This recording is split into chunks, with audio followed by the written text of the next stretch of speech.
வணக்கம் டிடி நேயர்களே. இன்றைய அஞ்சாதை நிகழ்ச்சியிலே எங்களோடு பேசுவதற்கு ஒரு புதிய விருந்தாளி வந்திருக்கிறார். விருந்தாளி என்று ஏன் சொல்லுகிறேன் என்றால், அவர் ஐக்கிய ராச்சியத்திலிருந்து இங்கே வந்திருக்கிறார். அவர் ஐக்கிய ராச்சியத்திலிருந்து வந்தது அல்ல பெருமை, அங்கு ஒரு கவுன்சிலராக இருக்கிறார். அங்கு 1998 ஆண்டிலிருந்து அவர் தொடர்ச்சியாக நியூஹாம் பகுதியிலே ஒரு கவுன்சிலராக இருக்கிறார். அவர் கவுன்சிலராக இருக்கிறார் என்பது அல்ல, இன்னும் பல சேவைகள் செய்து கொண்டு இருக்கின்ற ஒரு தமிழர்.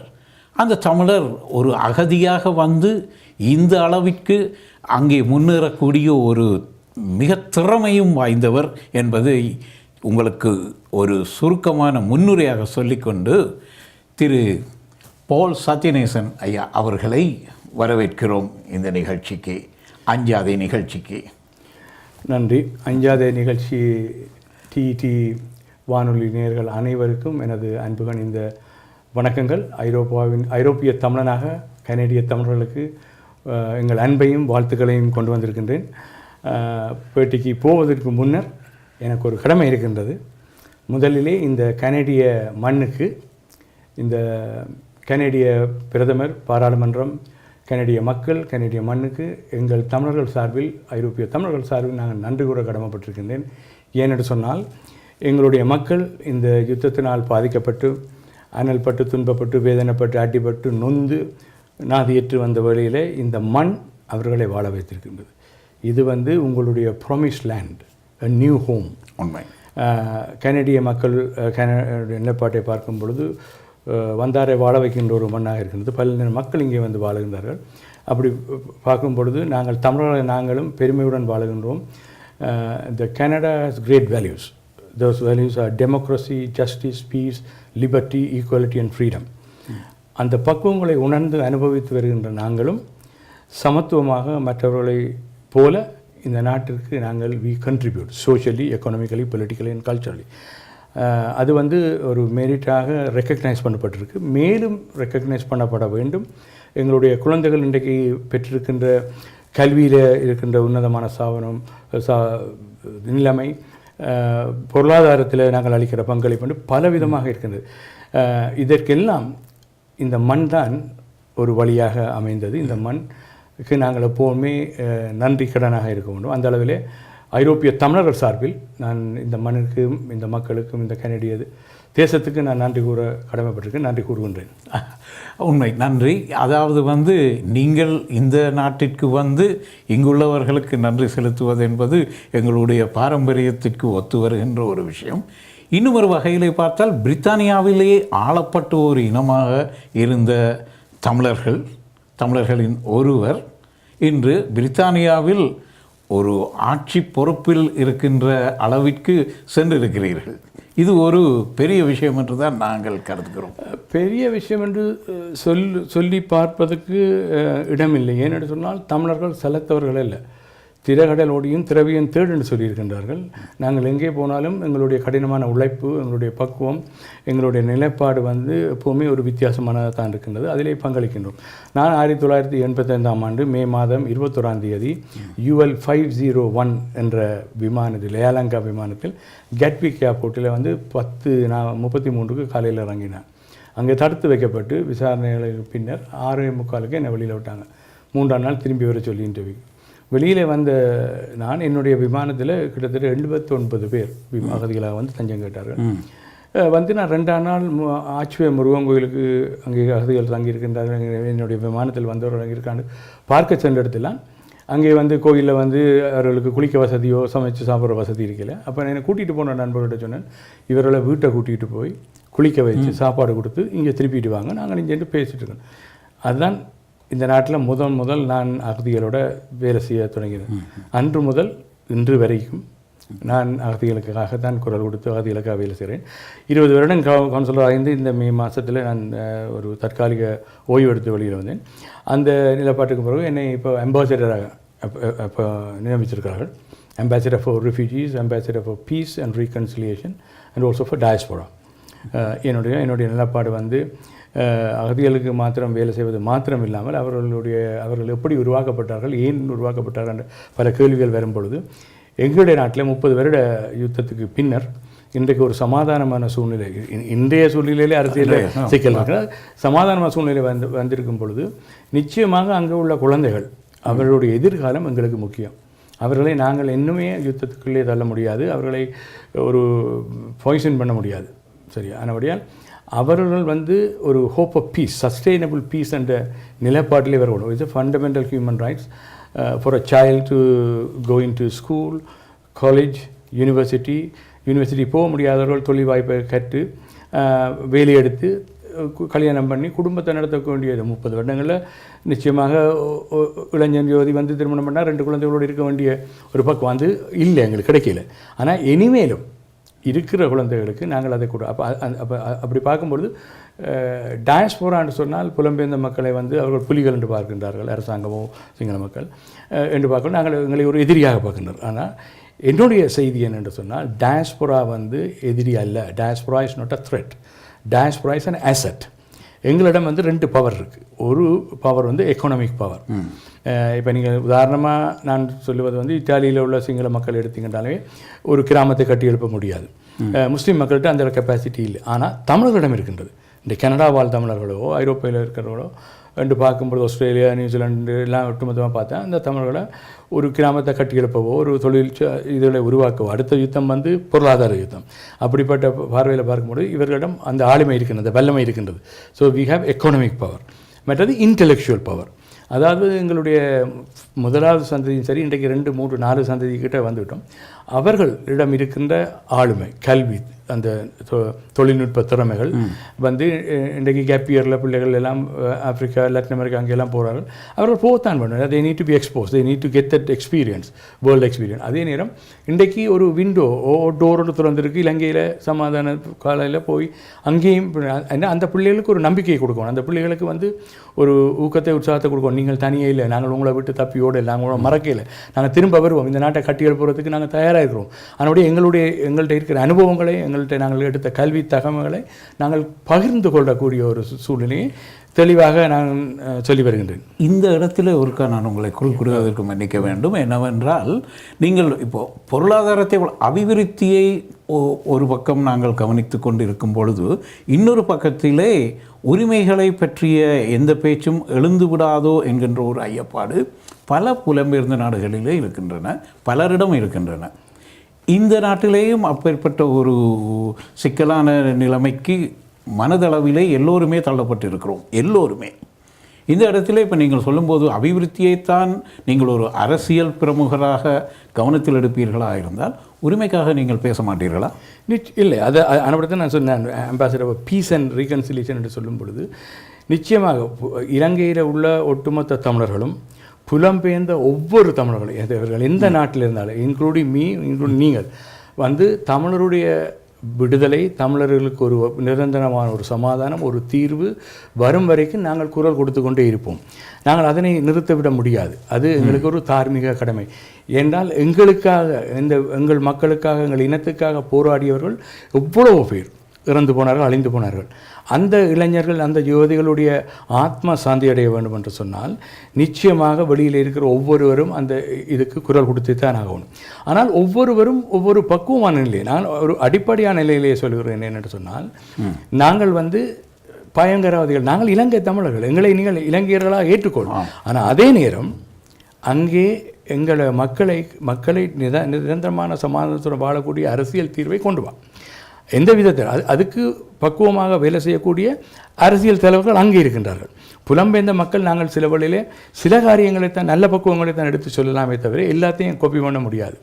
ஆனால் அங்கே உள்ளவர்களுக்கு தான் அந்த இது. ஆனால் நாங்கள் ஒரு பக்கபலமாக உறுதுணையாக இருந்தோம் என்று சொன்னால், வெளிநாட்டிலே குரல் கொடுப்போம் என்று சொன்னால், இப்போ நாங்கள் இன்றைக்கி இருக்கிற யூஎன்ல நடக்கிற குரல் கொடுக்குற நிலைமை, மனித உரிமைகளுக்கான அந்த குழுக்கள் சந்திக்கும் பொழுது அங்கே எங்களோட மக்கள் அப்போ கொடுக்கின்ற ஆவணங்கள், அங்கே வெளிநாட்டு தூதுவர்களுடன் பங்கெடுத்து அவர்கள் எங்களுக்காக கொடுக்கின்ற குரல்கள் எல்லாம் புலம்பெயர்ந்த மக்கள் எங்களுடைய இது. அந்த நிலைமையில் என்னுடைய பங்களிப்பு அங்கே இருக்கின்றது. ஆனால் நான் ஒட்டுமொத்தமாக என்னத்தை சொல்ல வருகின்ற சொன்னால், அரசாங்கத்துக்கும் மக்களுக்கும் புலம்பெயர்ந்த மக்கள் எதிரிகள் அல்ல. நாங்களும் இளைஞர்கள், நாங்கள் இங்கே வெளிநாட்டிலே குரல் கொடுக்கின்றோம். ஏன்னா உங்களுக்கு அங்கே குரல் கொடுக்க முடியாத சூழ்நிலைகளிலே நாங்கள் குரல் கொடுக்கணும். ஆனால் அதனை வைத்து நீங்கள் எங்களை ஒட்டுமொத்தமாக நீங்கள் வித்தியாசமாக முத்திரை ஊற்றி பார்க்க முடியாதுன்றது தான் ஒரு நம்பிக்கையின் அடிப்படையில் நாங்கள் வேலை செய்ய வேண்டும். டயலாக் என்று சொல்கிறது வந்து மிகவும் முக்கியமானதாக இருக்கின்றது. நீங்கள் சர்வதேச அரசியலை நீங்கள் பார்த்தீங்கன்னு சொன்னால், இன்றைக்கு ஒரு உதாரணம், நான் பிரித்தானியாவிலேருந்து வந்தபடியாக ஐரிஷ் ஐலண்ட் சிச்சுவேஷனை பார்த்தீங்கன்னு சொன்னால், ஷின்பேன் ஐஆர்ஐயும் பேச்சுவார்த்தை கூட தான் இன்றைக்கு அங்கே ஒரு சமாதானத்தை அடைந்திருக்கின்றார்கள், ஒரு தீர்வை கண்டிருக்கிறார்கள். அதே விதமான தீர்வு எங்களுக்கும் தேவை, எங்களுக்கு வர வேண்டும். ஆனால் இன்றைய காலகட்டத்தில் நேற்றோ இந்த 2-3 கிழமையாக நடக்கின்ற சூழ்நிலையில் என்ன நடக்கும் என்று ஒருத்தருக்குமே தெரியாது. அது ஏன் ஏற்பட்டுன்னு தெரியாது. ஆனால் அது உள்வினை தன்னை சுடுமன்ற மாதிரி இப்போ அவர்களுக்குள்ளேயே அந்த பிரச்சனை வந்திருக்கின்றது. அதுக்கு நாங்கள் தெளிவாக இருக்கணும். எங்களுடைய அரசியல் தலைவர்கள் தெளிவாக பக்குவமாக இருப்போம் என்று சொன்னால் நிச்சயமாக அதில் ஒரு பலன் கிடைக்கும். புலம்பெயர்ந்த தமிழர்களிடையே தலைமைத்துவம் இருக்கிறதா? புலம்பெயர்ந்த மக்களிடையே தலைமைத்துவம் இருக்கின்றது. தலைமைத்துவம் இல்லை என்று நான் சொன்னால், ஒரு தலைவரை அடையாளம் காட்ட முடியாத நிலைமையில் நாங்கள் இருக்கிறோம். அல்லது ஒரு ஒரு ஒரு குரூப்பை அல்லது ஒரு குழுவை கூட அடையாளம் காட்ட முடியாத நிலைமையில் நாம் இருக்கிறோம். அதுதான் எங்களுடைய துர்ப்பாக்கியமான சூழல். தனித்துவமாக நாங்கள் பார்ப்போம் என்று சொன்னால், there are individual leaders, collectively நாங்கள் ஃபெயிலியர். நீங்கள் சொல்லும் இதை பார்க்கும் பொழுது எங்களிடம் இல்லை. ஏன் என்று சொன்னால், அரசியல், அதுக்கு அப்பால் வந்து இருக்கிற தற்பெருமை, பொருளாதார சூழ்நிலை என்றும் பார்க்கலாம். அதுக்கு மேலால் ஏற்றுக்கொள்கிற தன்மை இல்லை. ஒரு தலைவரை, ஒரு குழுவை நாங்கள் ஏற்றுக்கொள்கிற தன்மை இல்லை. ஏற்றுக்கொள்ளுகிற தன்மை என்று எதனை சொல்லுகிறீர்கள்? ஏனென்றால் சில பல கொள்கை அடிப்படையில் பிரிந்திருக்கிறார்களா அல்லது தனிப்பட்ட வகையிலே? கொள்கை அடிப்படையிலையும் பிரிந்திருக்கிறார்கள். தனிப்பட்ட ஈகோ, பர்சனாலிட்டி, பாலிடிக்ஸ், இந்த மூன்றையும் நாங்கள் வைத்து பார்ப்போம் என்று சொன்னால், ஒரு நல்ல தலைவருக்கு உரிய பக்குவம் மக்களிடம் லிசன் பண்ணுவது, கேட்பது. அதே நேரம் கேட்டுக்கொண்டு ஒரு பக்குவமாக செயல்படும் பொழுது தெளிவாக ஓப்பன் அண்ட் டிரான்ஸ்பரண்ட் பொலிட்டிக்ஸில் வந்து ஓப்பன் அண்ட் டிரான்ஸ்பரண்ட். நாங்கள் 3ஆம் உலக நாடுகளை பார்த்து தான் சொல்லிக்கொண்டோம், அங்கே அரசியலில் ஊழல் இருக்குது, இது இருக்குது. பிரித்தானியாவில் கூட ஹவுஸ் ஆஃப் லோர்ட்ஸில் எம்பிமார் எல்லாருமே மறியலுக்கு போயிட்டு வந்துருக்காங்க ஊழலில். ஸோ ஊழல் எங்கேயும் இருக்குது. ஆனால் நாங்கள் வித்தியாசமான ஒன்று பார்க்கலாம். தமிழர்கள் உள்ள நான் முதல்ல சொல்லிட்டேன், தமிழர்கள்ட்ட தலைமைத்துவம் இருக்குண்டு. ஏன் இருக்குன்னு நான் சொல்கிறேன், எனக்கு அந்த நம்பிக்கை இருக்குது. எங்களிடம் அந்த பலம் இருக்குன்ற நம்பிக்கை இருக்குது. ஆனால் அதை நாங்கள் சரியான முறையில் பயன்படுத்தலைன்றதான் என்னுடைய ஆதங்கம். அதை பயன்படுத்துவது எது தடுக்கிறது என்று சொன்னால், அரசியல் தடுக்கின்றது. அரசியல் கட்சிகளுடைய சில நிலைப்பாடுகள், கொள்கைகள் தடுக்கின்றன. ஏனென்று சொன்னால், நெடுக நாங்கள் 30 வருடம் நாங்கள் அடிபட்டு நொந்து வந்திருக்கின்றோம். இந்த ஜனநாயக நாட்டில் நாங்கள் வாழுகின்றோம். ஜனநாயக பக்குவங்களை நாங்கள் அனுபவிக்கின்றோம். இன்றைக்கு கனடா தேசத்தில் ஒவ்வொருவரும் தனக்கு தேவையான பாதுகாப்பு, தனக்கு தேவையான ஆளுமை, இன்றைக்கு இங்கே கூட தேர்தலில் நிற்கின்றார்கள். ஒரு பாராளுமன்ற உறுப்பினர் 200 சென்றிருக்கிறார், பெண்மணி. ஏற்கனவே இப்போ கேரி இருக்கின்றார். அதை விட மொன்டாரியோ பாராளுமன்றத்தில் லோகன் இருக்கின்றார். கவுன்சிலர்ஸாக வந்திருக்கின்றார்கள், வேற போட்டியிட்டு தோல்வி அடைந்தவர்கள். ஆனால் இவர்களை எல்லாம் தமிழர்களுடைய பிரதிநிதிகளாக ஏற்றுக்கொள்வதற்கு தமிழர்கள் தயாரா என்ற ஒரு கேள்வி குறிக்கிறார். ஆனால் அவர்கள் இந்த நாட்டுக்கு சேவை செய்யத்தான் வந்தார்களே தவிர தமிழருடைய நிலைப்பாட்டில். ஆனால் நாங்கள் விட்ட இடைவெளி, நாங்கள் எங்கே தவறு விட்டோம் என்று சொல்லி நாங்கள் நிச்சயமாக மீள ஆராய்ந்து பார்க்க வேண்டும். பலவிதமான அமைப்புகள், பலவிதமான அரசியல் பின்னணியை கொண்டவர்கள் இருக்கின்றார்கள். ஆனால் இவர்கள் எல்லாரும் ஒட்டுமொத்தமாக ஒரு பொது நலனை கருதி சில பேரை தலைவர்களாக ஏற்றுக்கொள்வார்களா, அவர்களிடம் இருக்கின்ற இலைமறைக்காயாக இருக்கிற தாளந்துகளை வெளியிலே கொண்டு வருவதற்கு அவர்களை ஊக்கப்படுத்தி உற்சாகப்படுத்தி தெளிவான முறையிலே ஒரு அட்லீஸ்ட் ஒரு 6 மாதத்துக்குண்டான இந்த டீம் வேலை செய்யுமான்னு சொல்லி பார்க்குற அளவுக்கு டெஸ்ட் பண்ணக்கூடிய நாங்கள் இல்லை. ஸோ நான் வாழும்போது வாழ்த்தோணும்னு சொல்லி விரும்புவோம். எவ்வளோ பேர்கிட்ட திறமைகள் இருக்கின்றது, வல்லமைகள் இருக்கின்றது. அவர்களை நாங்கள் இனம் காணுவோம். இனம் கண்டு கொண்டோம் என்று சொன்னால் நிச்சயமாக ஒரு தலைமைத்துவத்தை உருவாக்கக்கூடிய ஒரு பக்குவம் இருக்கின்றது. ஒட்டுமொத்தமாக ஒன்றும் இல்லையே என்று சொல்லி விட்டுட்டு போவது வந்து ஒரு சமுதாயத்தின் தோல்விக்கு நாங்களும் காரணமாக இருக்கின்றோம். ஸோ ஆனபடியால் நாங்கள் அட்லீஸ்ட் முயற்சி பண்ண பார்க்கணும். அந்த முயற்சி நடந்திருக்கின்றது. ஆனால் அது தனிப்பட்ட அரசியல் கொள்கைகள், இயக்கங்கள் சார்ந்த அரசியல் நிலைப்பாடுகள், பொதுவான அரசியல் நிலைப்பாடுகளுக்கு ஏற்ற விதமாக இல்லை. ஆனாலும் எத்தனையோ பேர் உழைத்திருக்கின்றார்கள், பின்னணியில் இருந்து உழைத்திருக்கின்றார்கள். எத்தனையோ பேருடைய கருத்துக்களை நாங்கள் பார்க்கின்றோம். ஆக்கப்பூர்வமான கருத்துக்கள், ஆளுமையான கருத்துக்கள், சமாதான முறையிலே ஒப்புரவாக போகக்கூடிய அரசியலுக்கு, சமயத்துக்கு, சமுதாயத்துக்கு அப்பால தமிழர்கள் என்று சொல்லக்கூடிய ஒரு நலன் விரும்பின நிலப்பாட்டில் இருக்கிற ஆளுமைகள் அவர்களுடைய நிலைப்பாடை பார்த்துக்கணும். ஆனால் அதை அங்கீகரித்து அதை ஏற்றுக்கொண்டு போவதற்கு இல்லை. நாடுகணத்து அரசாங்கம் தெரிவு செய்து ஒவ்வொரு நாட்டிலையும் மக்களை தெரிவு செய்தார். ஆனால் அது ஒரு கேலிக்கூத்தாக மாறிவிட்டது. இன்றைக்கு அதில் ஒரு ஆனால் அவர்களுடைய நிலைப்பாடு ஆளுமையாக குரல் கொடுக்கின்றார்கள். அது வரவேற்கத்தக்கது. யூஎன்ல போய் நிற்கின்றார்கள் ஒரு ஆனாலும் அவர்களிடம் ஒரு ஒற்றுமையான ஒரு தமிழ் தலைமைத்துவம் இல்லை. அதாவது விடுதலை புலிகள் இல்லாமல் போன பின்பு நான் நினைக்கிறேன் இந்த ஒரு எல்லாவற்றையும் இணைக்கக்கூடிய ஒரு பொதுப்படையான அமைப்போ அல்லது ஒரு பொதுப்படையான நெட்வொர்க்கோ இல்லையோ என்கின்ற ஒரு கவலை நிச்சயமாக இருக்குது. ஏனென்று சொன்னால் நாங்கள் விடுதலை புலிகள் இருக்கும் பொழுது நாங்கள் பல பேரை துரோகிகள் என்றோம். இப்போ விடுதலை புலிகள் இல்லாத போது விடுதலை புலிகளுக்குள்ளே உள்ளவர்களே ஒருவரை பார்த்து ஒருவர் துரோகி என்றார்கள். அவர்களுக்குள்ளே வெளியிலே இருக்கின்ற இவ்வளவோ பேர் பயன்படுத்தப்பட்டு தூக்கி எறியப்பட்ட கருவேப்பிலை மாதிரி பல பேர் இந்த அனுபவங்களை பார்த்தவர்கள் முன்வர தயங்குகின்றார்கள். அவர்கள் தங்கள் வழியை பார்த்து கொண்டு போவார். தங்களால் முடிந்ததைத்தான் உங்களிடம் கேட்கிறோம். ஏனென்றால் நீங்கள் அரசியலில் இருக்கிறீர்கள். மற்றவர்களுக்கு கிடைப்பதை விட உங்களுக்கு கிடைத்திருக்கின்ற வாய்ப்புகள் என்றால் நீங்களாகவே உருவாக்கிய உங்களுடைய திறமைக்கு கிடைத்த வாய்ப்புகள். ஆனால் வெளிப்படையாக பார்க்கும் பொழுது இந்த ஒரு தலைமைத்துவத்தை உருவாக்க விடாமல் எது தடுக்கிறது என்ற ஒரு கேள்வி இருக்கிறது அல்லவா? அதாவது மக்களுக்கு சரியான மக்களை நாங்கள் அப்படி கூற முடியாது. ஏன்னா மக்களுக்கு ஏதோ ஒரு தீர்வு வேண்டும். யாரோ ஒருவர் இதனை செய்து முடிக்க வேண்டும். நான் மக்கள் என்று சொன்ன அளவில் புலம்பெயர்ந்த மக்கள் தான் சொல்கிறோம். புலம்பெயர்ந்த மக்கள் இதை செய்ய வேண்டும் என்று சொல்லி விரும்புகிறார்கள். ஆனால் புலம்பெயர்ந்த சூழ்நிலையிலே அவர்களுடைய அந்தந்த நாடுகளில் உள்ள வாழ்க்கை தரம், அந்த நாடுகளில் உள்ள அவர்களுடைய இமிக்ரேஷன் பிரச்சனை, ஸ்டேட்டஸ், பிள்ளைகள், அவர்களுடைய கல்வி என்று சொல்லி பலவிதமான பொறுப்புகள் இருக்கின்றன. தப்பி ஓடி விட்டோம் என்று சொல்லி இருக்கின்ற ஒரு கூட்டமும் இருக்கின்றது. தப்பி ஓடினாலும் எங்களுக்கு தாயகத்திலே எங்கள் உறவுகள் இருக்கின்றார்கள். அவர்களுடைய இரத்தத்தில் தான் இந்த விசா எடுத்தோம் என்று சொல்லி மனதார நன்றியுடன் பார்க்கின்ற மக்கள் இருக்கிறார்கள். அதே நேரம் இது எல்லாத்திலேயும் பல அரசியல் என்று சொல்லி ஊறிப்போன மக்கள், அரசியலுக்காக குரல் கொடுக்கின்ற, ஜனநாயகத்துக்காக குரல் கொடுக்கின்ற அந்த மக்கள், மனித உரிமைக்காக குரல் கொடுக்கின்ற மக்கள் எவ்வளோ பேர் இருக்கின்றார்கள். அவர்கள் மௌனித்து விடக்கூடாது. அவர்கள் சாதாரண லெவலிலே அவர்கள் பலவிதமான கூட்டங்களிலே கலந்து கொள்கிறார்கள், தங்கள் கருத்து பரிமாற வைக்கின்றார்கள். அது ஏற்றுக்கொள்ளப்பட்டதா ஏற்றுக்கொள்ளப்படலையானது இன்னொரு விதம். ஆனாலும் இன்றைக்கி யூஎன் இதில் பார்த்தீங்கன்னு சொன்னால் எத்தனையோ பேர் அங்கே போய் குரல் கொடுக்கிறார்கள். ஏன்னா அவர்களுடைய அந்த உணர்வு, அந்த பக்குவம், தங்களுக்கு ஒரு கடமை இருக்கின்ற அவர்கள் நினைக்கின்றார்கள். அந்த அளவிலே அவர்களை நான் பாராட்டினேன், வரவேற்கின்றேன், வாழ்த்துகின்றேன். ஆனால் இவர்கள் எல்லாம் சேர்ந்து ஒரு அணியிலே திரள்வார்களா என்று சொன்னால் அங்கே இடைவெளி இருக்கத்தான் செய்கின்றது. அதற்கு அரசியல் ஒன்று. இரண்டாவது, அந்த அரசியலை சார்ந்தவர்கள் பூசுகின்ற சாயங்களும் அவர்களுக்கு பாடுகின்ற அந்த வசைகளும் இன்றைக்கு பொது இணையதளங்கள் என்று சொல்லக்கூடிய இன்டர்நெட்டில், ஃபேஸ்புக்கில், எல்லாத்திலையும் அவர்களை பற்றி எழுதுகின்ற எழுத்துக்கள், தனிப்பட்டவரோட குடும்ப படங்கள், மனைவி, பிள்ளைகளுடைய நிலைப்பாடுகள், இதெல்லாம் ஒரு ஒரு கேவலமான நிலை என்று நான் நினைக்கின்றேன். என்று சொன்னால் இவ்வளோ படித்து பட்டம் பெற்று நல்ல ஒரு ஜனநாயகமான நாட்டில் ஜனநாயக பக்குவங்களை, விழுமியங்களை பார்த்து வாழுகின்ற ஒரு சமுதாயம் இன்னொரு சிறு கூட்டத்தினால் நாங்கள் பாதிப்பை ஏற்படுத்தக்கூடிய. இதனால் தான் நான் உங்களிடம் அந்த கேள்வியை கேட்டேன். இப்போது சொல்கிறவர் சொல்லிட்டு போகட்டும், அதை ஏற்றுக்கொள்வார்கள்னா மக்களிடம் ஏதோ பிழை இருக்கிறது தானே?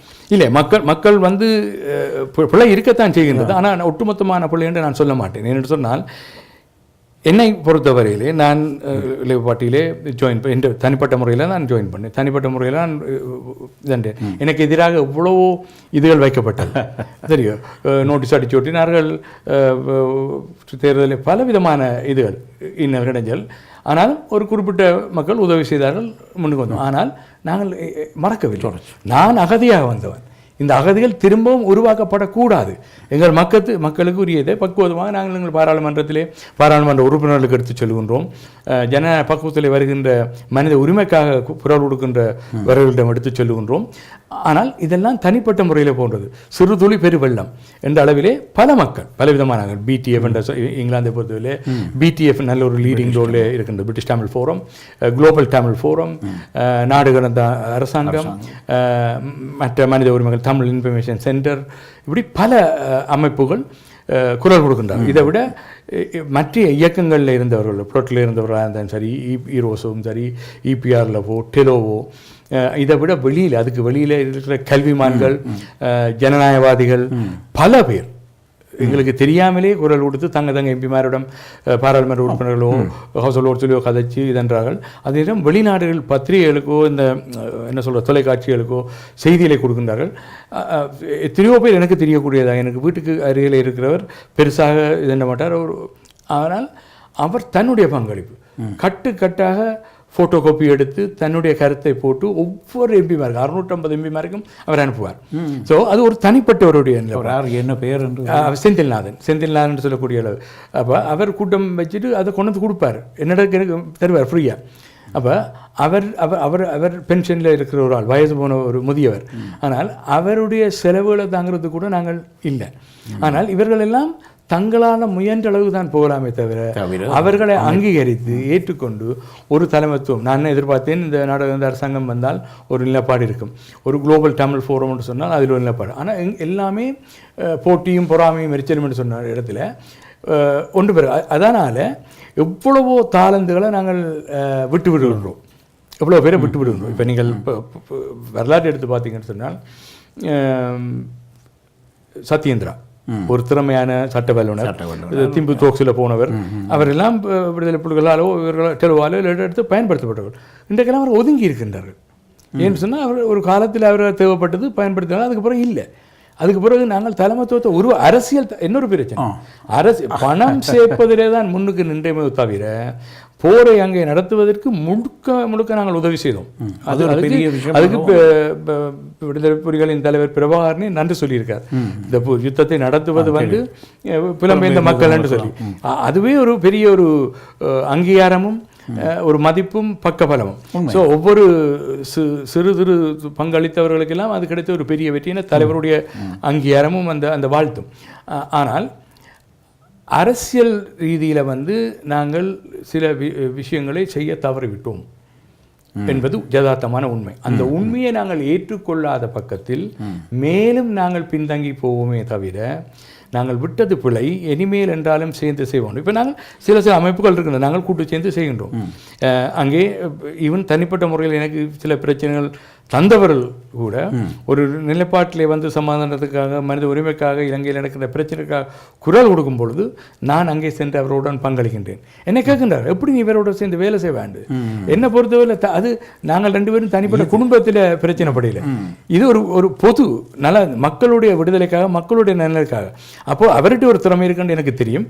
என்னிடம் உள்ள என்னுடைய சின்ன பக்குவங்களை நான் அளிக்கும் பொழுது நான் முன் செல்றதுக்கு நான் தயாராக, நான் முன் சென்றிருக்கின்றேன். இந்த பிரிவை உருவாக்கியது சில வேளையிலே ஆயுத கலாச்சாரம் என்று நீங்கள் நம்புகிறீர்களா? ஆயுத கலாச்சாரம் என்றது இலங்கையில் தான், வெளிநாட்டில் ஆயுத கலாச்சாரம் இல்லை. ஆனாலும் ஒரு துர்ப்பாக்கியமான சூழ்நிலை என்னென்று சொன்னால், இந்த ஆயுத கலாச்சாரத்தினுடைய பிரதிபலிப்பும் தமிழ்நாட்டு சினிமாவில் வருகின்ற யுத்த காட்சிகள் என்னுடைய பிரதிபலிப்புகள் இங்கே உள்ள இளைஞர்களை தவறான வழியிலே செயல்பட வைத்தது. அந்த அடிப்படையிலே இங்கேயும் ஆயுதங்கள் பயன்படுத்தப்பட்டிருக்கின்றன. கனடாவிலும் சரி, இங்கிலாந்திலும் சரி, துப்பாக்கிகள், வாளுகள், கத்திகள், பொல்லுகள் எல்லாம் பயன்படுத்தப்பட்டிருக்கின்றன. கத்தி, துப்பாக்கி எல்லாம் அது என்னன்னா, நீங்கள் தொலைக்காட்சியிலேயே போலீஸ்காரன் பிடிச்சோடனே எல்லாம் போட்டு காட்டுறான் என்னென்னு. ஏன்னா நாங்கள் பிரிட்டிஷ் ஸ்காட்லாண்ட் யார்டில் இருந்து இங்கே அனுப்பினோம். கனடாவில் எப்படி நீங்கள் இதை கேள்விப்பட்டிருக்கிறேன். உங்களுடைய வாயால் கேட்பது பார்த்து கொண்டிருக்கும் எங்களுடைய நேயர்களுக்கும் சுவாரஸ்யமாக இருக்கும் என்று நினைக்கிறேன். பிரித்தானியாவிலே, அதாவது பிரித்தானியா என்று சொல்லும் பொழுது நீங்கள் இருக்கின்ற அந்த பகுதியிலே நடைபெற்ற பல ஆயுத மோதல்கள், ஆயுத கும்பல், தமிழ் மக்கள் சம்பந்தப்பட்ட ஆயுத கும்பல்களை அடக்கியதில் உங்களுக்கும் ஒரு பெரிய பங்கு இருக்கிறது என்று கேள்விப்பட்டோம். அது உண்மையா? அடக்கியதுன்னு சொல்ல முடியாது. எங்கள் இளைஞர்கள் யுவதிகளை நல்ல வழியிலே திருப்பி விடுவதிலே நான் பங்களித்தேன். ஆனால் அதனை பார்க்கும் பொழுது என்னென்னு சொன்னால் அது ஒரு துக்கமான காரியம் மாத்திரம் இல்லாமல் ஒரு வெக்கப்பட வேண்டிய ஒரு விஷயம்.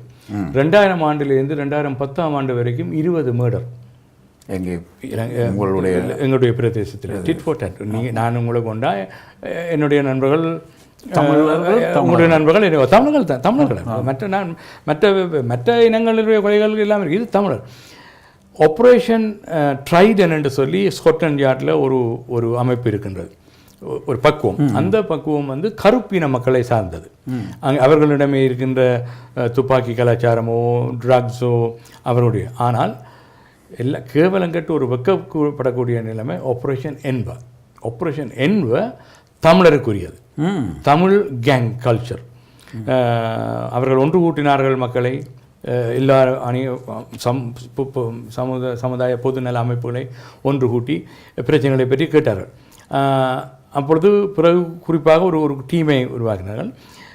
நான் அரசியலில் இருந்தபடியாலும் ஒரு லீடிங் ரோலில் இருந்தபடியாலும் நான் ஓப்பனாக டிரான்ஸ்பரண்ட்டாக என்னுடைய அப்ரோச் இருந்தபடியால் எனக்கு ஒரு லீடிங் ரோல் அதில் இருந்தது. என்னுடைய செயல்பாடுகள் சில வழியில் நீங்கள் சொன்னது போல் மிகவும் முக்கியமானது. 2 உதாரணத்தை நான் உங்களுக்கு சொல்லலாம். நான் என் லைஃப்பில் நான் 23 வயது வரைக்கும் நான் இலங்கையில் இருந்தேன். நான் உரும்ப்ராவில் பிறந்து வளர்ந்து பரியோன் கல்லூரி கல்வியற்றவன். நான் எந்த சந்தர்ப்பத்தில் எந்த சூழ்நிலையிலும் நான் கேள்விப்படையில் ஒரு கணவன் மனைவி போகும்போது இந்த மனைவியை விட்டுட்டு போக நான் புறவை கொண்டு வந்து விடுறேன்னு சொல்லி எவருமே சொன்னதை நான் கொஞ்சம் என்ன சொன்னீங்க? கணவன் மனைவி ஒரு ஷாப்பிங் வந்துட்டு போகிறாங்க. போகும்போது கேங் என்று சொல்லக்கூடிய எங்களுடைய தமிழ் இளைஞர்கள் கணவரிடம் சொல்கிறார்கள், உன்னுடைய மனைவியை விட்டுட்டு போ, நான் பிறகு கொண்டு விடுறோம். தமிழ் மக்கள் சரியா? பெண் பிள்ளைகள் கோயிலுக்கு வந்து கும்பிடக்கூடிய தேர் சுற்றி வரும் பொழுது இவர்கள் சுற்றி வருவார்கள். பெண் பிள்ளைகளிடம் டெலிஃபோன் நம்பரை கேட்பார்கள். ஃபோர்ஸ் பண்ணி ஒரு லவ் என்ற சூழ்நிலை, பலவிதமான இக்கட்டான சூழ்நிலை. ஒரு அம்மா வந்து என்னிடம் கையெடுத்து கும்பிட்னா நன்றி என்ன, நான் எனக்கு முதல்ல விரங்கல உங்களால் நான் குடும்பமாக வந்து சாமி கும்பிடக்கூடியதாக இருக்கின்றது, என்னுடைய பிள்ளைகளை கூட்டிகிட்டு வந்து சுதந்திரமாக சாமி கும்பிடக்கூடியதாக இருக்கின்றது. எனக்கு அது முதல்ல புரியலை. அப்புறம் தான் மிகவும் வேதனைப்பட்டேன். என்ன சொன்னால், சாமி கும்பிடுவது வந்து அடிப்படை மனித உரிமை, அது ஒரு தனிப்பட்ட ஒரு அதுக்கே முடியலை என்று சொன்னால், அதுவும் புலம்பெயர்ந்த ஜனநாயகமான நாட்டில் சுதந்திரம் அங்கே தான் அடிபட்டு நொந்து பிரச்சனைப்பட்டு வந்து இங்கேயும் அந்த சூழ்நிலைக்கு இருக்கணும்னு சொன்னால் இது யாருடைய பிள்ளை? இன்னொரு உதாரணம், ஒரு மனைவி வந்து காரில் இறங்குறா, ஒரு பிஸ்னஸ்காரங்க. அவங்க காரில் இறங்கின உடனே காரில் நெருங்கி போய் அவங்களோட தாலிக்கொடியை பிடிச்சி கேட்குறாங்க, இது உனக்கு வேணுமாண்டு. சரியா? இதை போலீஸில் சொல்லும்போது போலீஸ்காரனுடைய பக்குவம் என்று சொன்னால், அவன் அந்த கோல்டை எடுக்கிறதுக்கு தான் இது உனக்கு வேணுமான்னு கேட்டேன்னு சொன்ன உடனே இன்டர்பிரிட்டர் சொல்கிறார், டு யூ ஓன் திஸ் என்று கேட்டால் போலீஸ்காரனுடைய நிலைப்பாடு என்னென்னு சொன்னால், தங்கத்தை களவெடுக்கு தான் இது உனக்கு வேணா போகிறாங்க. ஆனால் நீங்கள் ஆழமாக பார்க்கணும், நீங்கள் தமிழர்கள், உங்களுடைய பண்பாடு என்ன, கலாச்சாரம் என்ன, நீங்களுடைய நிலப்பாடு என்ன. அவர்கள் கேட்டது தாலியை அல்ல, உனக்கு உன் புருஷன் வேணுமா, இந்த தாலியை அறுத்தால் உன் புருஷன் இல்லை. ஸோ இது கேங் கல்ச்சர். சரியா? தொடர்ச்சியாக அங்கே நடந்த இந்த பிரச்சனைகளுக்காக அங்கே உள்ள ஒரு சட்டம் பிரச்சனை என்று சொன்னால், நாங்கள் எவ்வளவோ முயற்சி பண்ணி போலீஸ்காரர்கள் கொண்டு போவாள் கேஸை. 95% எவிடன்ஸில் அங்கே கேதர் பண்ணி போனால் கடைசி நேரத்தில் இந்த விட்னஸ் கிடையாது போக மாட்டாங்க, சாட்சி சொல்ல போக மாட்டாங்க. அப்போ கேஸ் கலாப்ஸ். அது பயத்தின் அடிப்படை. பிறகு ஆக்களை வைத்து சமாதானம் பேசுவார்கள், லோயர்கள் இதிலே ஈடுபட்டு அவர்களுக்குள்ளே வச்சு இதன் ஒரே ஹை ஸ்ட்ரீட்டில் பல கடைகள் இருக்கின்றது, 2 வைங்களே, அதில் லோயர் ஃபார்ம் இருக்குது. ஒரு கடையை உடைக்கிறாங்க. அப்போ அது முழு தமிழருக்கும் ஒரு பாதிப்பு தான் நாங்கள் பார்க்க வேண்டும். ஒரு கடையை உடைச்சிட்டு நின்றோடனே அவர்களை போலீஸ் அரெஸ்ட் பண்ணி போனோன்னா அதே வரிசையில் உள்ள ஒரு கடை லோயர் கடை, அவர் போய் அவர்களை எடுத்து வெளியில் விடுறார். வெளியில் விட்டோன்னே அவர்கள் திரும்ப வந்து இந்த உடைச்ச கடைக்காரனை பார்த்து சிரிக்கிறாங்க. அப்போ அடுத்த முறை போலீஸுக்கு போகிறதுக்கு நம்பிக்கை வராது, என்ன பிடிச்சா விட்டுருவாங்க, திரும்ப வந்து பயங்கரம். இப்படிப்பட்ட ஒரு சூழ்நிலையும் அங்கே இருக்கின்றது. இருந்தது. ஆனபடியால் ஒரு புதிய சட்டம் கொண்டு வந்தார்கள், எவிடன்ஸை கேதர் பண்ணுறது. ஒவ்வொரு இன்சிடெண்ட்டையும் ரிப்போர்ட் பண்ணி கொண்டு வந்தார். அது ஆன்டி சோஷியல் ஆஸ்போன்னு சொல்கிறது. ஆஸ்போன்னு சொன்ன இது ஆன்டி சோஷியல் பிஹேவியர் ஆர்டர் இல்லை வந்து தான் பலவிதமான நடவடிக்கை எடுக்கக்கூடியதாக இருந்தது. அதில் வந்து கடைசியில் ஒரு 6 பேர் 66 வருடங்கள் உள்ளுக போட்டோம். 6 பேர் 66 வருடங்களுக்கு ஆளுக்கு 66 வருடம். இல்லை 6 பேர் ஒட்டுமொத்தமாக இருக்கிறாங்க. ஆனால் அவர்களுடைய நிலப்பாட்டை பார்க்கும்போது எனக்கு தூக்கம். அவர்களும் படித்து வேலை எடுத்து நல்லா வந்து கல்யாணம் கட்டி குடும்பத்தோட பிள்ளைகளோடு இருக்க முடியாது. அவருடைய தாய் தகப்பனுடைய நிலப்பாடு கூடாத நண்பரோடு சேர்ந்தால் இதுதான் பிரச்சனை. தெரியும். இப்படி பலவிதமான சமுதாய பிரச்சனைகள் இருக்கின்றது. இன்றைக்கு துக்கமான காரியம். நாங்கள் வெளிப்படையாக பேச வேண்டும் என்று சொன்னால் என்னை பொறுத்தவரை நான் ஒரு அரசியல் என்று சொல்லி அந்த ஒரு முத்திரை இருக்கின்றது. ஆனாலும் அது மக்கள் சேவை. இப்போ கேட்பாங்க உங்களுக்கு பவர் இருக்காண்டு கவுன்சிலருக்கு உண்மையிலே பவர் என்று சொன்னால் அது தவறு. அதாவது நீங்கள் யாரிடம் பவர் இருக்குன்னு சொன்னால் மக்களாகிய உங்களிடம் பவர் இருக்கின்றது. நீங்கள் எங்களை தெரிவு செய்யலாம், நீங்கள் எங்களை தெரிவு செய்யாமல் விடலாம். நாங்கள் தெரிவு செய்யப்படும் பொழுது எங்களிடம் ஒரு அங்கீகாரம் தரப்படுகின்றது. There's a mandate. அந்த மேண்டேட் வந்து எங்களுக்கு ஆக்சஸை தருது. அப்போ சேம்பரில் இருந்தோ இல்லை கமிட்டி ரூம்ஸில் இருந்தோ ஒரு கூட்டத்தில் கலந்து கொள்வது அங்கீகாரம் கிடைக்குது. அந்த கூட்டத்தில் தான் எங்களுக்கு பவர் இருக்குது டு மேக் த டிசிஷன். நேற்று நான் டொரண்டோ ஸ்காப்ரோ முனிசிபல் ஆஃபீஸுக்கு போனேன். அங்கே அந்த கவுன்சிலர்ஸ் இருக்கிற சீட் இருந்தது, பொதுமக்கள் இருக்கக்கூடியது பல சீட் இருந்தது. அது பப்ளிக் கேலரின்னு சொல்லுவாங்க. அதில் பப்ளிக் கேலரியில் இருக்கிறவருக்கு முடிவு எடுக்க முடியாது, அவர் பார்வையாளர் தான் இருக்கலாம். ஆனால் அந்த கவுன்சிலர்ஸ் இருக்கிற அந்த சுற்றி இருக்கிற அந்த 20 கதிரையில் தான் முடிவெடுக்கிற அதிகாரம் இருக்குது. அங்கே தான் பவர் இருக்குது. சாதாரண ஒரு கவுன்சிலருக்கு பவர் இருக்குன்னு சொன்னால் நான் ஒரு முட்டாளாக தான் இருக்கணும். ஏன்னா நான் மக்கள் சேவகன், மக்களால் தெரிவு செய்யப்பட்ட மக்களுக்காக சேவை செய்கிற சேவகன். அவன் பப்ளிக் தான். ஆனால் எனக்கு ஒரு பெருமை என்ன சொன்னால், ஒரு தமிழனுக்காக இல்லை, பல்லின மக்களுக்காக ஒட்டுமொத்தமான. என்னுடைய பகுதியில் 140 மொழி பேசுகிறாங்க எங்கள்கிட்ட முனிசிபல் ஏரியாவில். அந்த முனிசிபல் ஏரியாவில் நான் அகதியாக வந்தேன். நான் வரும்போது ஒரு சின்ன ஒரு கோடாக் பேக், 2 ஷர்ட், 2 காய்ச்சட்டை, ஒரு சாரம், ஒரு துவாய், ஒரு அண்டர்வேர், ஒரு சாக்ஸ், பேஸ்ட், ப்ரஷ், இதோட வந்து சேர்ந்தோம். அங்கே தான் ஆரம்பித்தது. டிப்பிக்கல். ஆனால் இதில் இருந்து இவ்வளோ தூரத்துக்கு உயர்ந்திருக்கோம்னு சொன்னால், இங்கே பார்க்கும் பொழுது அந்த மேலுக்குரிய ரோப்ஸ் உடை, அந்த சங்கிலி செயின் இதெல்லாம் போட்டு கம்பீரமாக நிற்கிறோம்னு சொன்னால் இது ஒட்டுமொத்த தமிழருக்கு கிடைச்ச வெற்றி. ஒரு அகதி ஒட்டுமொத்தமான தமிழர் மாத்திரமில்லை, பல்லின அகதிகளுக்கு நான் அதை டெடிகேட் பண்ணேன். என்னுடைய பேக் வந்து மியூசியம் லண்டனில் இருக்குது. பலவிதமான ஓடுகள் எனக்கு கிடைச்சது. எனக்கு யூனிவர்சிட்டியிலே நான் உங்களை குறுக்கிட்டு ஒரு கேள்வி கேட்க போகின்றேன். தன்னடக்கத்தை விட்டுவிட்டு நீங்கள் சாதித்த சாதனைகளை கொஞ்சம் எங்களுடைய நண்பர்களுக்காக, எங்களுடைய வாசகர்கள், அதாவது வந்து எங்களுடைய நேயர்கள் பொதுவாக இந்த மாதிரி ஒரு நிகழ்ச்சியை பார்க்கும் பொழுது உங்களை பற்றி இன்னும் ஆழமாக அறிவதற்குத்தான் விரும்புவார்கள். அப்படி விரும்புவதற்கு இது உதவும். நிச்சயமாக அது ஒரு முன்னுதாரணமாக இருக்க வேண்டும்ன்றதுக்காக நான் என்னுடைய தற்சொல்ச்சிக்காக இல்லை. நான் அகதியாக வந்தவன். அகதியில், அதாவது ஐரோப்பாவில் வந்து யூகே யுனைடெட் கிங்டத்தில் தான் முதல் தமிழ் அகதிகளுக்காக அதிகள் நலனை கவனிக்கிறது அதிகாரியை நியமித்தார்கள். நான் வந்து 3 மாதத்திலோ நவம்பர் மாதம் 3ஆம் தேதி 1985ஆம் ஆண்டு நான் இலங்கைக்கு பொறுப்பாக நியமிக்கப்பட்டேன். அதில் இருந்து அந்த பதவி தான் என்னை இவ்வளோ தூரத்துக்கு உயர்த்தினது, பல அனுபவங்களை தர வைத்தது. என்னென்னு சொன்னால், தமிழருடைய நிலப்பாடு, அரசியலோ இல்லை இந்த இதுகளை பற்றி பேசும் பொழுது ஒரு ஆஃபீஸர் இருக்காண்டா ஒஃபிஷியலாக இருந்த இடத்துல என்னட்டு தான் பத்திரிகையிலிருந்து, மனித உரிமைகள் அமைப்புகளிலிருந்து பல இதுகள். ஸோ அதிலே இருந்து பட்ட அனுபவங்களும் அதிலிருந்து வளர்ந்த வளர்ச்சி மக்கள் தந்தார்கள். பல்லின நாட்டு அகதிகளுடைய அந்த பக்கபலம் தான் உயர்த்தினது. அதில் வந்து யூனிவர்சிட்டி ஆஃப் ஈஸ்ட் லண்டன் ஒன்று டிகிரி, அது நான் அது வந்து டெடிகேட் பண்ணேன் யுஎன்ஹெச்ஆருக்கு மற்ற அகதிகள் அமைப்புகள். ஏண்டா அவர்களுடைய பக்கமெல்லாம் தான் எனக்கு அதை கிடைக்க வைத்தது. அதற்கு பிறகு நேஷ்னல் அவார்ட் வந்து year of the volunteer award தந்தார்கள். அதற்கு பிறகு இந்த குற்றச் செயல்கள், அதாவது taking a stand award, anti social behaviour against crime என்ற அவார்டில் 100 பேரை தெரிவு செய்தார்கள். இங்கிலாந்து தேசத்தில் ஒவ்வொரு சிட்டியிலேருந்தும் 10 பேர். ஸோ லண்டன்லேருந்து தெரிவு செய்யப்பட்ட 10 பேரில் நான் ஒருத்தன். ஆனால் அதில் ஒரு விசேஷம் என்னென்னு சொன்னால் 99 பேரும் வெள்ளையர்கள் என்னை தவிர. நான் ஒருத்தன் தான் கருப்பு இனத்தவனோ சிறுபான்மை இனத்தவன்.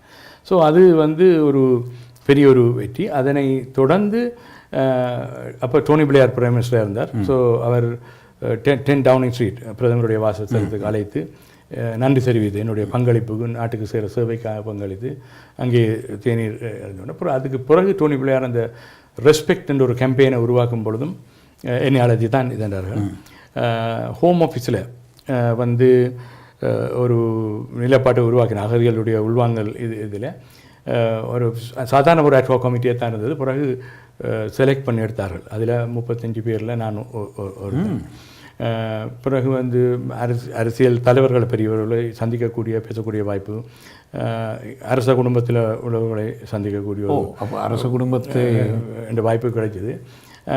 அதே நேரம் இப்போ ஜேவிபி அவர்களுடைய எத்திராப்பி என்று சொல்லக்கூடிய அக்கறையில் நாம் என்ற அமைப்பு வந்து சமாதானத்துக்கும் பீஸுக்கும் வேலை செய்த மக்களுக்கு சேவை செய்த ஒரு அமைப்பு தந்து என்னுடைய ஊர் மக்கள் ஓட்டு கொடுத்தார்கள். அதை விட பல அமைப்புகள், தமிழ் அமைப்புகளும் தமிழர்கள் அல்லாத அமைப்புகளிடம் தான் கூடுதலான ஓடை நான் பெற்றுக்கொண்டேன்.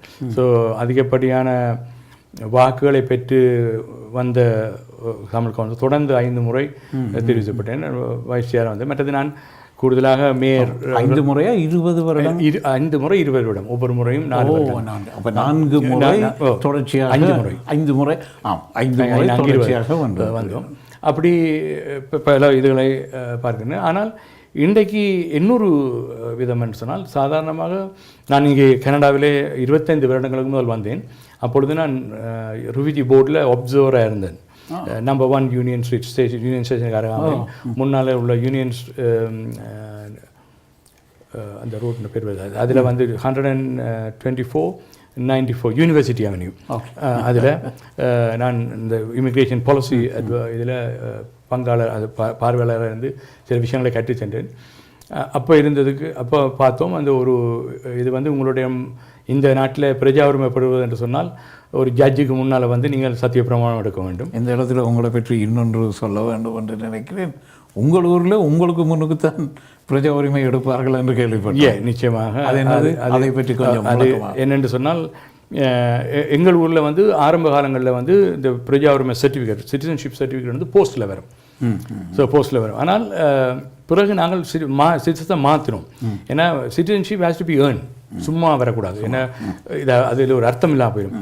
அப்போ பலவிதமான டெஸ்ட்டுகளை வச்சார்கள் அந்த நாட்டை பற்றி. யார் இங்கே உள்ள முறைப்படி நாங்கள் 2 இதை காப்பி பண்ணிக்கொண்டோம். ஆஸ்திரேலியாவினுடைய முறையும் கனடியன் முறையும் கேட்டுக்கொண்டபடியால் அந்த முறையிலே வந்து எல்லா டெஸ்ட்டுகளும் பாஸ் பண்ணி கடைசியில் அந்த சத்தியப்பிரமாணம் எடுக்கிற நிலப்பாடு ஒவ்வொரு மாகாண அரசுக்கும் வந்தது. அதில் சாதாரணமாக ஒருவர் வந்து மேக்சிமம் 2 வருஷம் இருக்கலாம். ஏன்னா டெப்யூட்டி மேயராக இருந்தால் யூ பிகம் அ மேயர். ஆனால் அது கேரண்டி இல்லை. சில பரோஸில் கேரண்டி, சில பரோஸில் கேரண்டி. அப்போ நான் ஒட்டுமொத்தமான யூகேயில் வந்து பார்த்தீங்கன்னு சொன்னால் ஒருவர் 1 வருஷம் இல்லாட்டி 2 வருஷம் தான் பார்த்துருப்பேன். நான் தொடர்ந்து 10 வருடங்கள் அதை செய்து வருகிறேன். So I represent the queen, the government, the parliament, the people of United Kingdom. So என்னை வந்து எங்களுடைய officer registrar, summit of registrar வந்து இன்ட்ரடியூஸ் பண்ணுவார். ஸோ நான் தான் பேச்சு, எனக்கு சாதாரண ஒரு பேச்சு எழுதி தரப்பட்டது. நான் அதை பார்த்து வாசிக்கிறது. அது வெரி பேசிக். அது கிழக்கு பக்கத்தில் தேன் ரிவர், வடக்கு பக்கத்தில் ரிவலி என்று சொல்லி நாங்கள் ஒரு லிபரல் கவர்மெண்ட் சொல்லி. நான் வந்து மக்களுக்கு விளங்கக்கூடிய விதமாயும் அவர்களுக்கு நிச்சயமாக போய் அதை ஆணித்தரமாக ஏறக்கூடிய விதமாயும் அந்த நாட்டினுடைய சட்டங்களையும் எடுத்து சொல்லி எப்படி அவர்கள் இன்டெகிரேட் பண்ண வேணும், எவ்வளவு தூரத்துக்கு வரணும்னு சொல்லி அந்த சொல்லி என்னுடைய தனிப்பட்ட முறையில் அவருக்கு பர்சனலான ஒரு பேச்சு. அது முடிய சத்தியப்பிரமாணம். அப்போ நாளை மினிமம் குயின்ட படம் இருக்கும், கொடி இருக்கும். சத்தியப்பிரமாணம் முடிந்த பிறகு செகண்ட் பார்ட் ஆஃப் த இது வந்து அவர்கள் அந்த ரெஜிஸ்டரில் சைன் பண்ணணும். சைன் பண்ணிவிட்டு சர்டிஃபிகேட் என்னிட்ட இருப்பார். அப்போ சர்டிஃபிகேட் எடுக்கும் பொழுது என்னிடம் வந்து கைகொள்ளைக்கு சர்டிஃபிகேட் எடுத்து படம் எடுத்துகிட்டு போவார்கள். அது வந்து பிரித்தானிய குடியுரிமையை கொடுத்தவர் நீங்கள், அப்படி சொல்லலாம். அப்படி சொல்லலாம். ஆனால் அவ்வளவு தூரத்துக்கு அந்த பெருமை வந்து எனக்கு ஒரு பேச்சுக்காக அந்த பெருமை வந்து உண்மையிலேயே எங்கள் தமிழ் மக்களுக்கு கிடைக்க வேணும். ஏன்னா ஒவ்வொரு அகதிக்கும் கிடைக்க வேணும். ஏன்னா நாங்கள் அகதியில் வரும்பொழுது இவ்வளோ இன்னல்கள் கஷ்டங்களுக்களால் வந்தாலும் இது அடுப்பிலேருந்து தப்பி எண்ணெய் சட்டிகளை விழுந்த மாதிரி தான். இப்போ பிரித்தானியாவில் உள்ள சட்டத்திட்டங்களை பார்த்தீங்கன்னா உடனே தஞ்சம் கொடுக்க மாட்டார்கள். தஞ்ச விண்ணப்பங்கள் நிராகரிக்கப்பட்டு நாங்கள் தடுப்பு காவலில் வைக்கப்பட்டு கோர்ட் எல்லாம் ஏறி இறங்கி தான் வாரோம். அப்புறம் அதுக்கு பிறகு பல ஆண்டுகளுக்கு பிறகு தான் இந்த பிரஜா உரிமையே கிடைக்கின்றது. ஸோ அப்படி வரும்பொழுது அந்த கஷ்டப்பட்ட மக்களையும் நாங்கள் நினைத்து பார்க்கின்றோம். கிடைத்தவர்கள் சிலவளது அதைத்தான் நான் சொல்கிறேன், citizenship has to be earn. அது சும்மா இலவசமாக வருவதல்ல. ஸோ அதுக்குரிய பக்குவம் இருக்கணும். அந்த நாட்டினை மதிக்க வேண்டும், அந்த நாட்டின் மண்ணை தமிழ் மண்ணாக நினைக்க வேண்டும், சட்டத்திட்டங்களை மதிக்க வேண்டும், முன்னுதாரணமாக இருக்க வேண்டும். எல்லாத்துக்கும் மேலாக அந்த நாடு கொடுக்கின்ற அந்த பக்குவங்களை நீங்கள் பெற்று வளம் பெற வேண்டும். நான் சொல்லுவேன், this is a British family, you are part of the family. அது என்ன, நான் சர்காஸ்டிக்காக சில விஷயம் சொல்லுவேன். அதாவது வந்து you have to be loyal to the loyal and active visible citizen to the மேட்சஸ் of queen to the United Kingdom, respecting the rights and freedom of this land. நீங்கள் எந்த விதமான, you may come from a different cultural background, different environment, different country, ஆனாலும் you have to respect the law of this land. So from today, this flag is your flag. End of the ceremony, we are going to sing our national anthem. That is going to be your new national anthem. But more than, so from today you can go any part of the United Kingdom. நீங்கள் எங்கேயும் போய் சந்தோஷமாக வாழலாம். You will be treated equally, valued equally, respected equally. More than everything, you will be expected to contribute to this country, socially, economically, politically, and culturally. But இதெல்லாம் சொல்லிட்டு more than everything, I expect that you will support England cricket team and England football team. என்னோட சிரிப்பார். அப்போ நான் சொல்லுவேன், I do understand that it's hard to give up something but you had since birth. அதாவது சிறு வயதிலேருந்து நீங்கள் வந்த பக்குவங்களை இழக்க முடியாது. அதாவது வந்து சிட்டிசன்ஷிப். ஆனால் இன்றைக்கு நீங்கள் பிரித்தானிய சில பேருக்கு வந்து டுவல் சிட்டிசன்ஷிப் வைக்கக்கூடிய பக்குவம் இருக்குது, சில பேருக்கு இல்லை. ஆனாலும் எல்லாரையும் நாங்கள் வரவேற்கின்றோம். இந்த நாட்டின் உரிமையை பெறுங்கள். ஆனால் கெட்டோஸில் போயிட்டாங்க. திரும்ப திரும்ப போய் குழுமங்களாக வாழாதீர்கள். விழிப்பாக வெளியிலே வாருங்கள். அடையாளம் காணக்கூடிய அளவிலே வெளிப்படையிலே வந்து வாழ வேண்டிய பக்குவம் இருக்கின்றது. அது முடியுமா? அந்த முடியாதென்று சொல்வதற்கு எதுவும் இல்லை. இலங்கையிலேருந்து உங்களால் வெளிக்கிட்டு வர முடியுமா? இருந்து சாத்திரம் பார்த்து சம்பிரதாயம் பார்த்து வெள்ளிக்கிழமையில வீடு கூட்டி வெளியில் தள்ள மாட்டோம், நட்சத்திரம் பார்த்து நியூமராலஜி பார்த்து வாழ்ந்த மக்கள் அடிபட்டு நொந்து வந்து ஏஜென்சிக்காரன்ட்ட காசு கட்டிட்டு எங்களால் வர முடியும், அந்த மாற்றத்தை ஏற்படுத்த முடியும் என்று சொன்னால் வெளிநாட்டிலே எங்களால் மாற முடியும், மாற வேண்டும். மாறுவது என்பதை எப்படி நீங்கள் பார்க்கிறீர்கள்? மாறுவது என்பது வந்து ஒருவருடைய கலாச்சாரத்தை நான் மாற்ற வேண்டும் சொல்லவில்லை, வாழ்க்கை தரத்தை மாற்றுங்கள். அதாவது வாழ்க்கை முறையை பிறக்கிற ஒருவர் எங்கே ஒரு இடத்துல இறக்கத்தான் போகிறார். அது எப்படி எங்கே எப்படி வருமென்று தெரியாது. என்னை பொறுத்தவரை இந்த பிறப்புக்கும் இறப்புக்கும் வாழ்க்கையை வாழ்ந்துதான் ஆக வேண்டும். அது பணம் சம்பாதிக்கிறதுலே வாழ்க்கையை ஓட்டிவிட்டு கடைசி அந்த பணத்தை கூட அனுபவிக்க இல்லாமல் போகின்றார்கள். கல்வி முக்கியம், தொழில் வாய்ப்பு முக்கியம். உங்கள்கிட்ட இருக்கிற இளமர காயர்கள் தாளந்துகளை வெளியில் கொண்டு வாருங்கள். நீங்கள் அது பங்களிப்பை கொடுக்கும் பொழுது பல பேர் உங்களை முன்னுதாரணமாக இருக்கிறார். Be a role model, be a champion, be a hero, be an inspiration.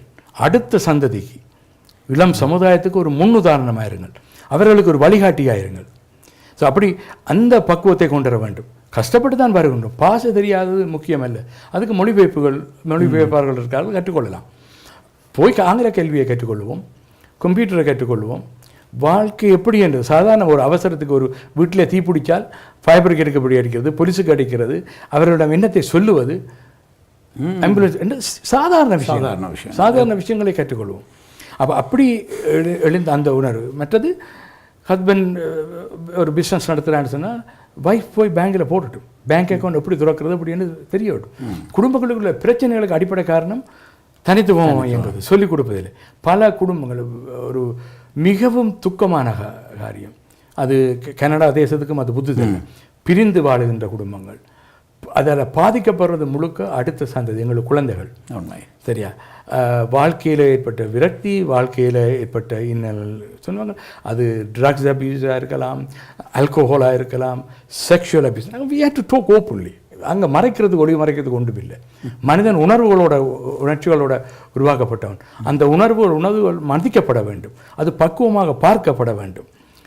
So அப்படி பார்க்கும் பொழுது வந்து மிக இன்னொரு பக்குவத்தை நாங்கள் பார்த்தோம்னு சொன்னால் யாழ்ப்பாணத்தில் விபச்சாரம் நடக்குது, கொழும்பில் விபச்சாரம் நடக்குது பரசாத்துற நாங்கள் இங்கேருந்து போய் அங்கே விபச்சாரத்தில் ஈடுபடுறது யார்?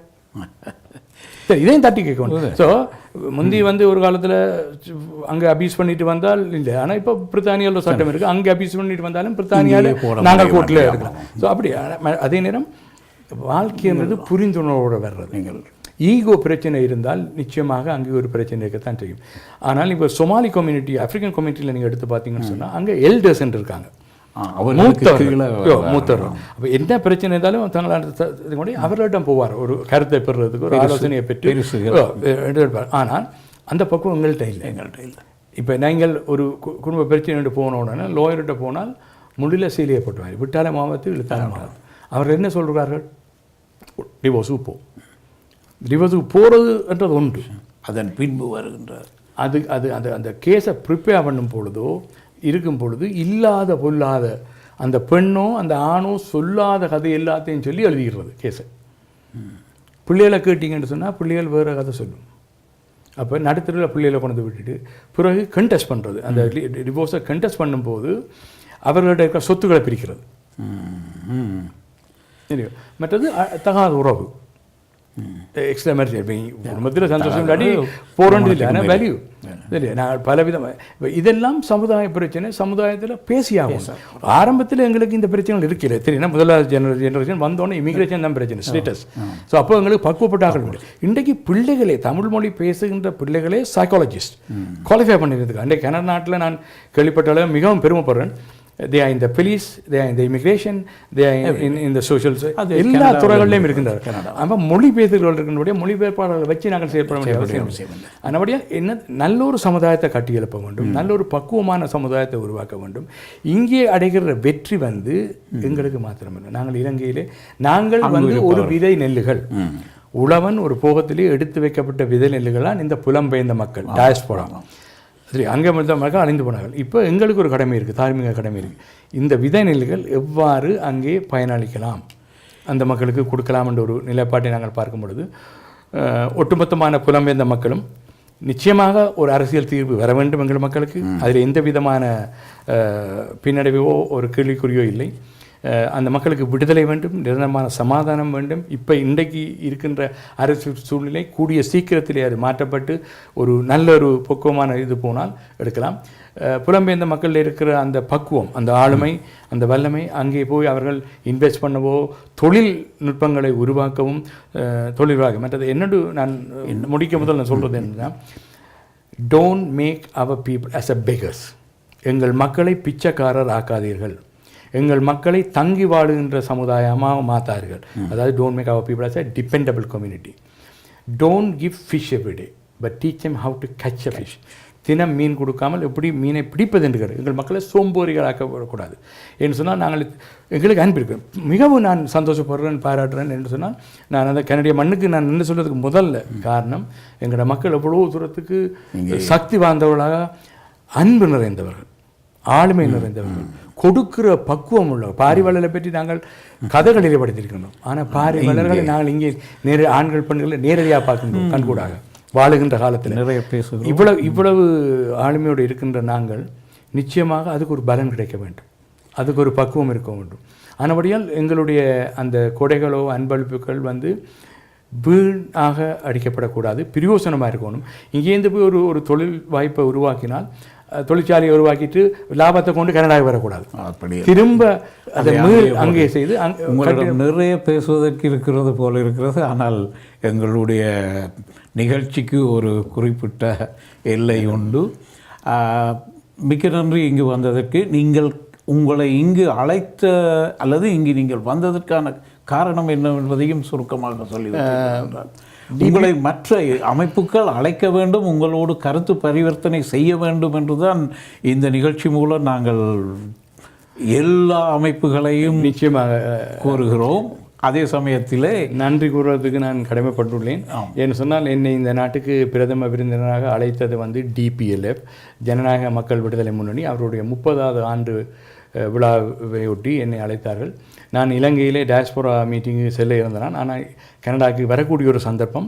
அதே நேரம் புலம்பெயர்ந்த மக்கள் மத்தியிலே பேச வேண்டும் என்பது எனக்கு ஒரு மிகவும் ஆழமான விசேஷமாக கனடாவுக்கு ஒரு நன்றி சொல்வதும் அதே நேரம் ஒரு கருத்துக்களை பரிமாறக்கூடிய பக்குவம். அந்த அளவில் இங்கே வந்தேன். நல்ல ஒரு வரவேற்பு கிடைத்தது. என்னுடைய பேச்சை சரி என்று சொல்லி ஏற்றுக்கொண்டிருக்கிறார்கள். அதில் சந்தோஷம். அதே நேரம் என்னுடைய ஊர் மக்கள் என்னை அழைத்து என்னை கௌரவித்தது எனக்கு என்னை கண்கலங்க வைத்தது. என்ன நான் அதை எதிர்பார்க்கவில்லை. எவ்வளோ தூரத்துக்கு அந்த அன்பும் ஆதரவும் ஒருதனை ஏற்றுக்கொள்கிறாங்க. அந்த நேரத்தில் சின்ன பொடியினா தெரிஞ்சவங்களை இன்றைக்கு ஒரு பதவியிலையோ இதில் வரைக்கல அது தன்னுடையது, தனக்குரியது, தன்னுடையவன் என்று சொல்லி அரவணைத்தார்கள். அதே போல் இப்போ 2-3 நிகழ்ச்சிகள் இப்போ நான் இது ஒரு நிகழ்ச்சி சொல்லித்தான் ஆகணும். ஒரு ஈகிள்ன்ற ஒரு ப்ரோக்ராம் போனேன். Absolutely wonderful. நான் இங்கிலாந்து தேசத்தில் எவ்வளோ தியேட்டர்கள் இருக்கின்ற எவ்வளோ இது இருக்கின்றது. எனக்கு இங்கே இந்த தியேட்டர் ராயலில் இருந்து பார்த்த ஒரு அனுபவம், ஆளுமை, அந்த அந்த ஆங்கில புலமை, அந்த தாளந்து, பாடக்கூடிய தாளந்து, குழந்தைகள் பெரியவர்கள், அது ஒரு ஒரு நாடக சீனாக தான் வச்சிருந்தார்கள். அந்த ஸ்டேஜர் ஹோட்டல் மாதிரி ஒரு முறையில் கவுண்டர், நீங்கள் போய் ரெஜிஸ்ட்ரேஷன் 2 செட்டி போட்டிருந்தார்கள். அதிலே வந்து பல பேர் நடந்து இருப்பார்கள். திடீரென்று எழும்பி பாடுவார்கள். ஒரு எங்களுடைய பாடசாலை படித்த ஒரு நண்பன் தான் எங்களுக்கு ஜூனியர். அவரான் அதை கொரியோகிராஃப் பண்ணி 15வது ஆண்டு விழா தமிழ் மக்களுடைய நிலைப்பாடு. ஆனால் அந்த ஷோவுக்கு டிக்கெட் கிடைக்காத அடிப்படையில் அந்த ஷோவை 2 முறை வைத்தார்கள். 3 மணிலேருந்து 5 மணி வரைக்கும், 7 மணிலேருந்து. அந்த ஷோவுடைய பேரை இன்னும் ஒரு முறை சொல்லும். ஈகிள் ஷோன்னு சொல்லி வைத்தார்கள். அதை பார்க்க தவறுகள் நிச்சயமாக அடுத்த முறை நீங்கள் செல்ல வேண்டும். அதுக்கு போகக்கூடிய நினைச்சது. இன்னொன்று கேள்விப்பட்டேன் பல இடங்களில் இந்த குரூப் அந்த 50 வயதை அடைந்தவர்கள் எல்லாம் பிறந்த நாளை கொண்டாடுகின்றார்கள் சொல்லி அதிலேயும் போகக்கூடிய நண்பர்கள் அழைத்து சென்றார்கள். அங்கேயும் உங்களுக்கு பார்ப்பதற்கும் அங்கேயும் எதிர்பார்க்க விதமாக பேசக்கூடிய அழைத்து வந்திருக்கு என்று சொல்லி பேச கொடுத்தார்கள். அந்த பக்கம் அந்த அந்த வரவேற்பும் இதற்கு நான் நன்றி கூட இருக்கிறேன். அங்கே போனபடியே தான் நான் பல பேர் லண்டன்லேருந்து கூட அங்கே வந்திருந்தார்கள். உறவுகளையும் சந்தித்தேன். அங்கே விட அங்கே தான் உங்களுடைய டிவி இந்த அம்மையாமையும் பார்த்தேன். ஆனால் அதில் என்ன நான் சொல்ல வரேன் என்று சொன்னால், அந்த பேச்சு நான் அந்த கொரிடோரில் வரும்போது ஒருவர் வந்து என்ன சொன்னார், உங்கள் பேச்சு எனக்கு இதில் நான் அதை ஒத்துக்கவில்லை என்று, ஏற்றுக்கவில்லை என்று. அப்போ நான் சொன்னேன், நன்றி, நீங்கள் அப்படி சொன்னது எனக்கு ரொம்ப சந்தோஷம். என்ன யாராவது ஒரு ஆள் நீ சொன்ன கருத்து பிழை என்று சொல்லி சொல்ல வேண்டும். எல்லாம் சரி என்று முகத்துக்கு சுத்தியாக்கான்னு சொல்லுவார்கள். அவரோட ஆழமாக பேசினேன். அவர் அப்போது தான் சொன்னார் இந்த நிலைப்பாடு. அதாவது வந்து இந்த தேர்தல், ஸ்காப்ரோ தேர்தலில் வந்து 6 பேர் நின்றார்கள். என்னை பொறுத்தவரையில் கூடுதலான மக்கள் நிற்க வேண்டும், முன் வர வேண்டும், நிற்க வேண்டும், பப்ளிக் ஆஃபீஸுக்கு நிற்க வேண்டும். எங்கள்கிட்ட அந்த திறமை வல்லமை இருக்கின்றது. நேற்று கூட என்னுடைய கசினுக்கு சொன்னேன், அதனால் குடும்பம் ஏன்னு அதில் தோல்வி அடைந்தது ஒன்று, அரசியலில் வெற்றி தோல்வி உண்டு, ஆனால் நிற்கிறது தான் முக்கியம். ஆனால் அதில் கலந்து பேசி செய்திருந்தால் சில வெற்றி அடைந்திருக்கலாம். அது இன்னொரு பக்கம். அவர்கள் தான் ஒரு தமிழருக்கு எதிராக இன்னொரு தமிழர் இருந்தார்கள், இப்படி பிள்ளையாண்டு. ஆனால் நான் சொன்னேன், நான் ஒரு வித்தியாசமாக அப்புறம் இதை பார்த்தேன். யாழ்ப்பாணத்தில் எடுத்தீங்கன்னு சொன்னால் ஒரு தமிழருக்கு எதிராக இன்னொரு தமிழராக நிற்கிறார். எங்களுக்கு அந்த யாழ்ப்பாணம் இல்லை, நாங்கள் புலம்பெயர்ந்து வந்துட்டோம். ஆனால் கடவுள் வந்து புலம்பெயர்ந்த மண்ணில் உங்களுக்கு ஒரு யாழ்ப்பாணத்தை தந்திருக்கிறார். நில்லுங்கள், ஜனநாயகம் அது பக்குவம். தேர்தலில் நில்லுங்கள். வெற்றி தோல்வி என்றது ஒரு முறை தோல்வி என்றதால் அடுத்த முறை அதை வாருங்கள், பக்குவமாக பார்த்து நீங்கள் பேசியோ செல்லலாம். எந்த தொகுதியாக இருந்தாலும் துணிந்து நில், நிமிந்து நில், தமிழனாக தலை நிமிந்து நில். அஞ்சாதே. மிக்க நன்றி. உங்கள் நேரத்தின், உங்களுடைய சிரமமான நேரங்களுக்கு மத்தியிலும் இங்கே வந்து எங்களோடு கலந்து கொண்டதற்கு மீண்டும் சந்திப்போம். ஐரோப்பாவில் வந்து ஒரு ஐரோப்பிய தமிழன், ஒரு அகதி, ஒரு அரசியல்வாதி என்று சொல்லுவதை விட ஒரு அன்பான ஒரு தம்பின்னு சொன்னீங்க. அண்ணா எனக்கு அப்படி கூப்பிட்டு இவ்வளோ தூரம் எங்களை கௌரவித்து அனுப்பினது இது ஒட்டுமொத்த இங்கிலாந்து வாழ் தமிழர்களுக்கு நீங்கள் கொடுத்த கௌரவம், ஐரோப்பிய தமிழர்களுக்கு கொடுத்த கௌரவம். ஏன்னா முழுமையான ஆளுமை கனடிய தமிழர்களுக்கு தான் இருக்கின்றது. அந்த அளவிலே நான் மிகவும் நன்றி உள்ளவனாக இருக்கின்றேன், கடமைப்பட்டிருக்கிறேன். மீண்டும் எங்களுடைய வாழ்த்துக்கள், அன்புகளை தெரிவித்துக் கொள்கின்றோம். நீங்கள் எல்லாம் வல்ல இறைவனுடைய நல்ல ஆசைகளை பெற்று கனடா மண்ணுக்கு பெருமை தரக்கூடிய முன் நிற்கின்ற ஒரு சமுதாயமாக தமிழர்கள் மட்டியில் போகணும். இன்றைக்கு வரும்போது ஒரு கோயிலுக்கு போகும், முருகன் கோயிலுக்கு சென்றேன். அதில் அந்த பின்பக்கத்தில் தான் நான் கிழக்கு வாசலுக்கு அந்த ராசகோபுரத்தை வைத்திருக்கின்றார்கள். நான் சொன்னேன், நீங்கள் தெருவிலே வையுங்கள், மற்ற பக்கத்துக்கும் அந்த ராசகோபுரம் இருக்கணும்னா அது ஒரு அடையாளம் போகின்றவர்கள் தெரியணும், இது ஒரு இந்துக்களுடைய ஆலயம், தமிழர்களுடைய ஆலயம் என்று சொல்லி அப்படி பல பக்குவங்களை உருவாக்கலாம்.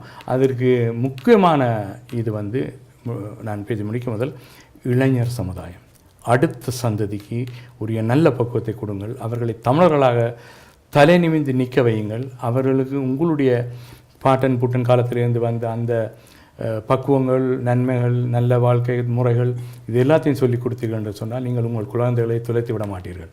அவர்களும் எங்களுக்காக, தமிழ் சமுதாயத்திற்காக, இந்த இனத்துக்காக, இந்த மண்ணுக்காக தலை நிமிப்பார்கள் என்ற நம்பிக்கை எனக்கு உண்டு.